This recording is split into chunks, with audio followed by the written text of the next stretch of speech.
ಗಾಂಧಿ ಮೊದಲನೇ ಜಿರ್ಲೆ, ಇವರೆಲ್ಲರೂ ಜಿರ್ಲೆಗಳಾಗಿದ್ದಾರೆ.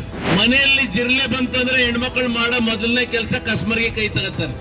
ಆ ಹೊಲಸು ಜಿರಳೆಯನ್ನ ಸತ್ಯಾನಾಶ ಮಾಡುವಂತ ಕೆಲಸ ಇವತ್ತು ನಮ್ಮ ವಿದ್ಯಾರ್ಥಿನಿಯರು ಮಾಡ್ತಾರೆ. ಜಿರ್ಲೆಗೆ ನಾವೇನ್ ಮಾಡ್ತೀವಿ, ಇಲ್ಲಿ ನೋಡಿ ಹಿಟ್ಟು ಹೊಡಿತೀವಲ್ಲ, ನೀವು ಕಾಕ್ರೋಚ್ ಕಾಂಗ್ರೆಸ್ ಪಾರ್ಟಿ ಅಂತ ಮಾಡ್ಕೋಬೇಕಾಗಿತ್ತು. ಜಿರಳೆ ಹೆಸರಿನಲ್ಲಿ ಇವತ್ತು ರಾಜಕೀಯ ಮಾಡಕ್ ಹೊರಟಿದ್ದೀರಿ, ನಿಮಗೆ ನಾಚಿಕೆ ಆಗ್ಬೇಕು. ದೃಷ್ಟಿಯಿಂದ ಇವತ್ತು ಜಿರಳೆ ಪಾರ್ಟಿ ಅಂತೇಳಿ ಒಂದು ಪಾರ್ಟಿಯನ್ನ ಕಟ್ಟಿಸಿ ಅಂತಾರಾಷ್ಟ್ರೀಯ ಭಯೋತ್ಪಾದಕರ ಒಂದು ಆಶೀರ್ವಾದದಿಂದ ಆ ಪಾರ್ಟಿಯನ್ನ ನಿರ್ಮಾಣ ಮಾಡಿ ಆ ಜಿರಳೆ ಪಾರ್ಟಿ ಕೆಳಗೆ ಇವರೆಲ್ಲ ಹೋಗಿದ್ದಾರೆ.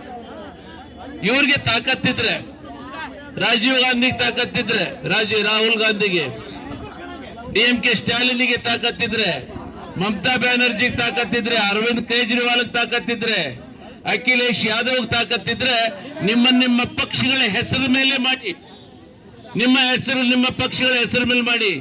ಇವತ್ತು ಮುಖಭಂಗ ಆಗಿದೆ ಇಡೀ ಭಾರತ ದೇಶದಲ್ಲಿ. ಅವರಿಗೆ ಮುಖ ತೋರ್ಸಕ್ಕೆ ಎಲ್ಲೂ ಆಗ್ತಾ ಇಲ್ಲ. ಅದಕ್ಕೆ ಅವ್ರ ಪಕ್ಷದ ಹೆಸರು ಬಿಟ್ಟು ಜಿರ್ಲೆ ಪಾರ್ಟಿ ಅಂತೇಳಿ, ಜಿರ್ಲೆ ಜನತಾ ಪಾರ್ಟಿ ಅಂತದು, ಜಿರ್ಲೆ ಜನತಾ ಪಾರ್ಟಿ ಅಂತೇಳಿ ಅದರ ನೆರಳಲ್ಲಿ ಇವರೆಲ್ಲರೂ ಜಿರ್ಲೆಗಳಾಗಿದ್ದಾರೆ. ಯಾರು? ಇವರೆಲ್ಲರೂ ಜಿರ್ಲೆಗಳಾಗಿದ್ದಾರೆ.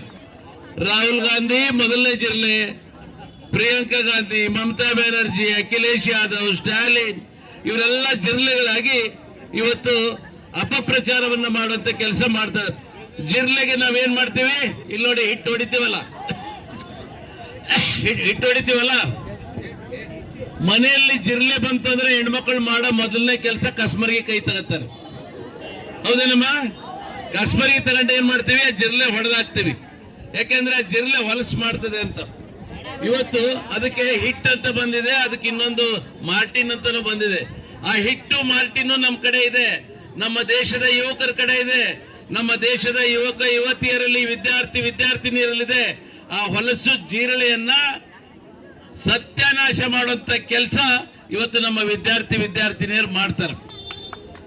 ಇವತ್ತು ಇವರು ತಾಕತ್ತಿದ್ರೆ ರಾಹುಲ್ ಗಾಂಧಿ ಕೇಳಕ್ ಬಯಸ್ತೇನೆ, ನೀವು ಕಾಕ್ರೋಚ್ ಕಾಂಗ್ರೆಸ್ ಪಾರ್ಟಿ ಅಂತ ಮಾಡ್ಕೋಬೇಕಾಗಿತ್ತು. ಹೌದಿಲ್ಲ? ಕಾಕ್ರೋಚ್ ಕಾಂಗ್ರೆಸ್ ಪಾರ್ಟಿ ಅಂತ ಮಾಡ್ಕೋಬೇಕಾಗಿತ್ತು. Cockroach Janata party.